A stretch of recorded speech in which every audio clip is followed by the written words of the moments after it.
to not be frightened to change your tack, to change your course. If it's not quite working for you, don't be frightened to do something that your competition's not doing. Think outside the box, but persevere. Welcome to Unstoppable Podcast with Harry Sardinas, inspiring conversations with influential millionaires, investors, thought leaders, entrepreneurs who are making a massive difference with their innovative products and services, and sharing the challenges and the wisdom of how they sold their first million. Hello everyone, and today you're gonna find out how you too can start your path to make your first million. And how would you like to do that if the foundation was in property? Today we have a special guest that is gonna share with us an incredible insight, how the good, the bad, and the funny, how he made his first million. But before that, Keith, can you please introduce yourself to the audience and share a little bit about your background? Hi, welcome. My name is Keith Pundler. I'm based in Scotland, and for the last 35 years, property has been my bag. I trained as a surveyor and started as self-employed 1988. Seems a long time ago. Long time ago, Harry. So, Keith, what are the 5 steps? Gosh, it's Step difficult. number 1. It's still difficult to distill it down to 5, but number 1, I would say the best time to do it is now. Best time might have been 5 years ago, but the next best time is now. So, get on and do it, and don't listen to those that say it can't be done. Let's expand in this one, Keith, because a lot of people say, well, I want to have my own business, I want to become millionaire, but then they're thinking about, well, maybe it's not the right time this year, maybe let me wait 6 months, and I'm 100% agree with you, right? If they don't take the decision that they're gonna go for it, yes. Nothing is gonna move, right? Exactly. My biggest successes have come when the economy has been in difficulty. I could have sat on my hands and said, I need to wait till it's getting better. But no, do it now. Number 1, get on and do it. And that's what you did exactly when you decided to build your first house, right? You say, I'm going to do it. I like the idea of creating things, and I didn't really have all the answers to how I was going to do it, how I was even going to fund it. But I said, it's what I want to do. I'm going to get on and I'm going to try it. And really glad that I did. But the house is difficult project, and if it goes wrong, oh God, a lot of money goes there. Okay, so then number 1 is step is start now. Wherever you are, if you're listening your car, if you're driving home, and you have this idea in your mind that you're not comfortable in your work, you want something different for your life, maybe you want more freedom. The step number 1 that Keith is suggesting us to do is just start right now. Don't wait more, because life is too short, and with the right help, we can get you there quickly, right? Faster. So then, Keith, what would be the step number 2? To not be frightened to change your tack, to change your course. If it's not quite working for you, don't be frightened to do something that your competition's not doing. Think outside the box, but persevere. When the things are getting tough and you start to wonder if you're on track, is there really an outlet for the product that you've got? Is there really a demand? I mean, as long as you've done your homework, as long as you understand your market, keep believing, because if you don't believe it, nobody else is going to believe in your product either. I agree with you. And then, the step number 2 would be exactly like you said, be flexible, right? A lot of entrepreneurs, they decide to start a business, and if they want to, I don't know, to sell shoes, that's what they want to sell, and they don't want to move from that direction. And sometimes you have to be flexible. You need to observe the market. You need to look for that gap, for that niche, right? And Bruce Lee said, be water, my friend, right? So in business, this you have to be flexible, because at the end of the day, it's not what you want to sell, it's what your clients want to buy. Exactly. And you have to understand that, like, what do they really want, right? And do the and move in that direction within your product. And sometimes it's a little bit challenging for entrepreneurs, because they are very attached to the product, right? Mhm. And they don't want to move on the direction that is required, and that could bring a big issue, a big problem out of this, right? So after the step number 2, be flexible and find the opportunity, right? What would be the step 3 key that every single entrepreneur should be doing out there?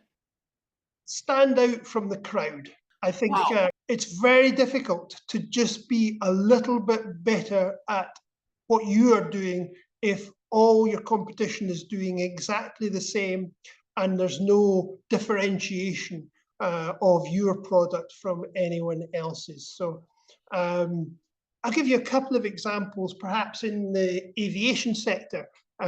Richard Branson, Sir Richard Branson, a great example of him using his strength, which is his persona, his character, to make that difference. When he launched the transatlantic airline, he dressed up as an air hostess, complete with beard and skirt and the whole outfit. He got so much PR from that that you couldn't really consider that Lord King, who was the chairman of British Airways, his biggest competitor at the time, you couldn't really imagine that he would be willing to do that. You know, he was old school and boardroom type. So Branson, he attracted a whole new crowd to that airline. If you wanted to be in the in crowd, you would book with Virgin Airways rather than British Airways. And really, it was a bit too late for British Airways before they woke up to how somebody being totally different was going to achieve remarkable results. Yeah. Second example in that is Stelios and EasyJet, again contrasting with the main flag carriers. And at that point in time, there were no low-cost operators in It was Europe. very revolutionary, actually. Exactly.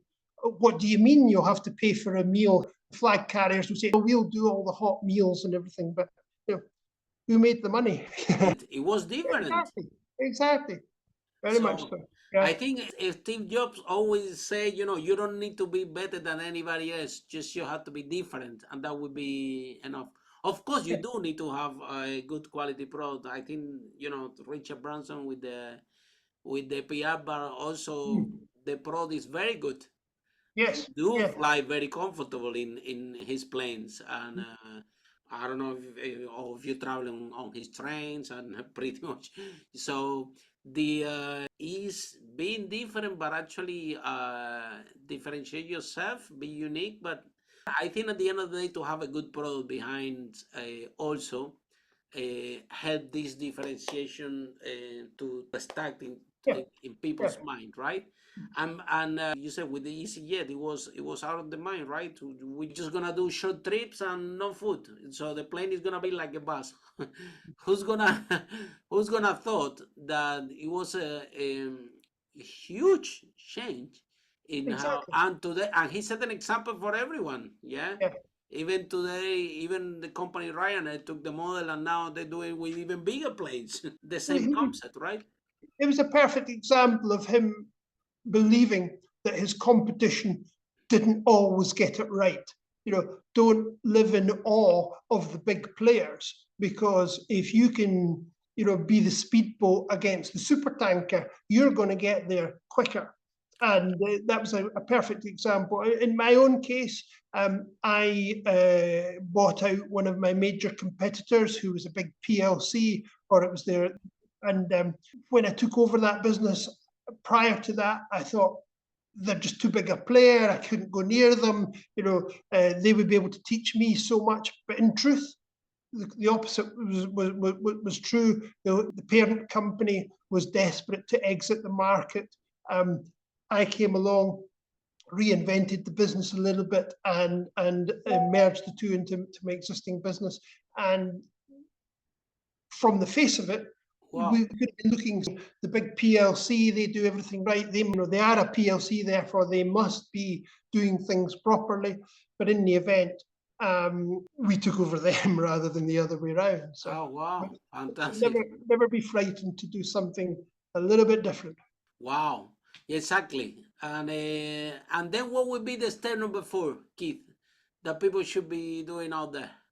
Step number 4 for me was trying to find unusual ways to grow the business. I've touched on acquisitions, and I grew through several means organically, through modest acquisitions, and then one very large acquisition, which was a real challenge. There was a big culture shock because I thought my culture in the business I had created would rub off on the bigger business, but in truth, a lot of that went the wrong way, and it was a much harder challenge to sort out. Yeah, because it's a legacy on those companies, right?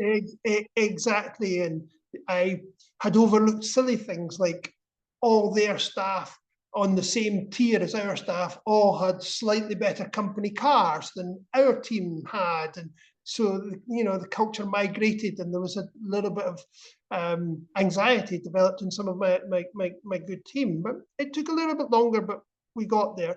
But vertical integration was a policy that I then started to adopt, and that did me very well, where we controlled our supply chain. Because we were working at the very upper end of the luxury real estate market in the UK, it was difficult for us to get consistency. If we were working in Edinburgh or Glasgow, Aberdeen or London, the available contractors or subcontractors to you in these different locations meant that there was a real risk that the product was going to be completely different. And that's something we had to try and guard against. So we ended up bringing virtually everything in-house, building a factory where we manufactured everything in-house. I learned by assessing not direct competitors, but other players in sectors that I admired. So in my case, we were property and construction, but I looked very closely at one of the leading bespoke motor manufacturers, car manufacturers. And I also what they were doing, right? Yacht manufacturer, exactly. Those two examples were a company called Sunseeker Yachts in Poole and Aston Martin, both hand-built products. And that's what we were doing, hand-built.